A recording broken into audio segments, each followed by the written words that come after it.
Good morning, and welcome to the Sunflower News. This is Nicholas and Bailey reporting the news. Today is Friday, February 8th, 2019.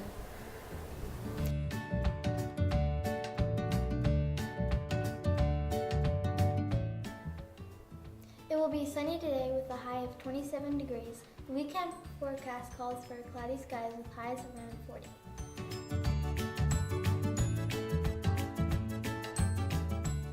Panther ribbon of bun, broccoli, peas and carrots, rosy applesauce, pear slices, and milk will be served for lunch today.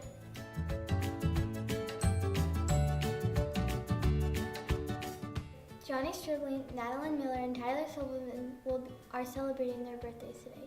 We hope you have a great day. Zaylin Elmore and Dalton Roseberry will be celebrating over the weekend. Have a very happy birthday, Zaylin and Dalton.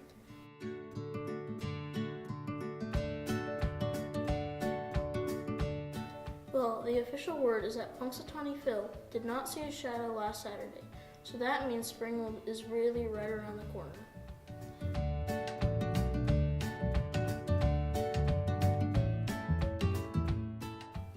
This winter has been one for the record so far. The polar vortex dipped down into the Midwest last week. What is a polar vortex? Well, it is a large area of low pressure and very cold air. Typically, the coldest air in the northern hemisphere. It always exists near the pole. It typically weakens in the summer and strengthens in the winter. The term vortex refers to the counterclockwise flow of air that keeps the colder air near the poles. Many times during the winter in the northern hemisphere, the polar vortex will expand, sending cold air south.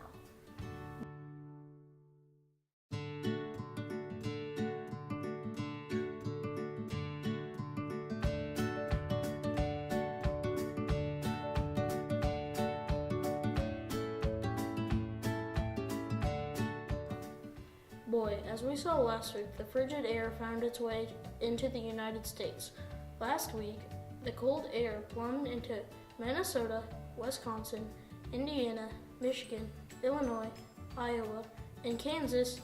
Over 90 million people had to endure temperatures of negative 17 degrees or below. Chicago had a wind chill of negative 50 degrees.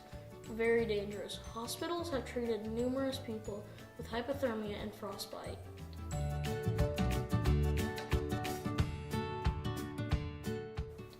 Homeless people have been especially at risk. Luckily, many cities set up extra shelters and served warm meals to those that came in off the streets. So the silver lining might be that a lot of kind acts showed up due to the storm.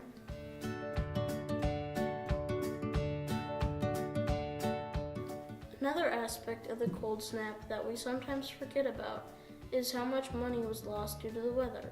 Experts estimate that up to $14 billion was lost.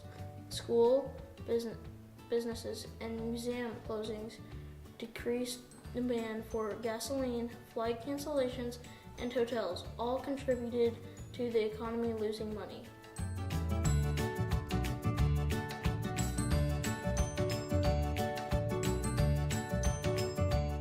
A few interesting facts that resulted are Beef River Falls, Minnesota recorded the lowest wind chill. Temperature ever at negative 77 degrees. I'm so glad that I did not live there. The lowest actual temperature was recorded in Cotton, Minnesota. It was negative 56 degrees. Brr.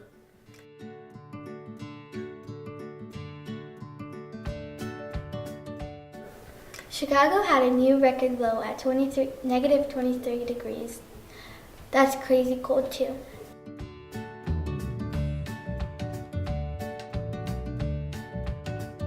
In Minneapolis, Minnesota, the wind chill temperatures was 50 below zero for 14 consecutive hours. Oh, mercy.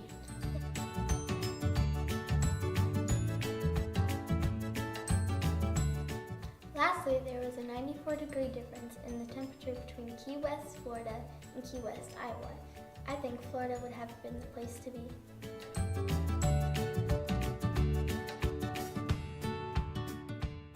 Let's hope that Phil's prediction was correct.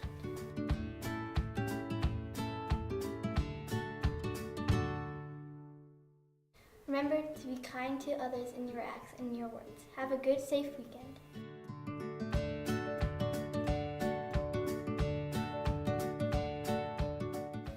please stand and face the flag.